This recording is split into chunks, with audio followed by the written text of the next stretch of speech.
Ang kamatayan ng isang tao ang siyang paglipat sa kabilang buhay. Tayo'y magkaisa dito sa paraan ng pagtulong lalo't walang pamilyang mag-aasikaso dito. Ang pakikiisa sa pagtulong at pakikiramay sa panahon ng kamatayan ng tao ay isang mahalagang tanda ng pagmamahal at pakikipagkapwa. Tulad ngayon sa kalagayan ni Brother Edson Pao na sumakabilang buhay na. Narito ang ilang dapat makita sa atin ngayon at may aral. Una, pagkakaisa sa panahon ng pagdadalamhati, unity in times of mourning. Ang kamatayan ay isang panahon ng pagdadalamhati at kalungkutan.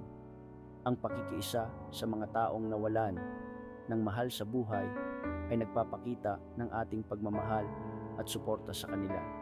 Ito ay isang paraan ng pagbibigay ng lakas at pag-asa sa panahon ng pagsubok.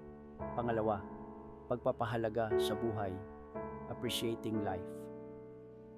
Ang pagtulong sa mga taong nagdadalamhati ay nagpapaalala sa atin ng pagpapahalaga sa buhay.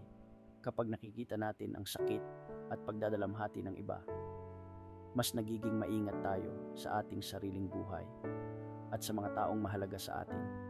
Pangatlo, pagiging mapagbigay, being generous.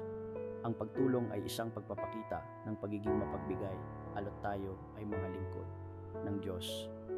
Hindi lamang ito tungkol sa pagbibigay ng material na tulong, kundi tungkol din sa pagbibigay ng panahon, pakikinig, at pag-unawa.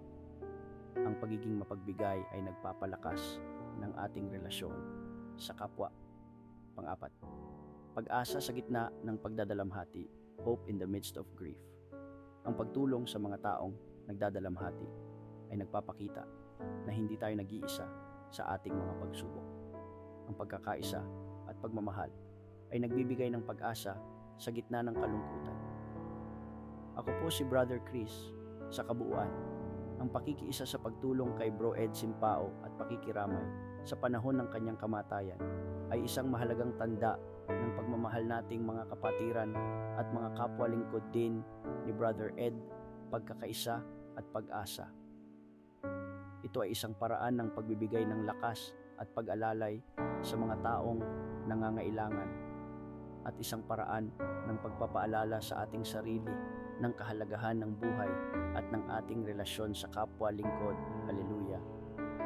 Sumalangit nawa Brother Ed ang iyong kaluluwa. Amen.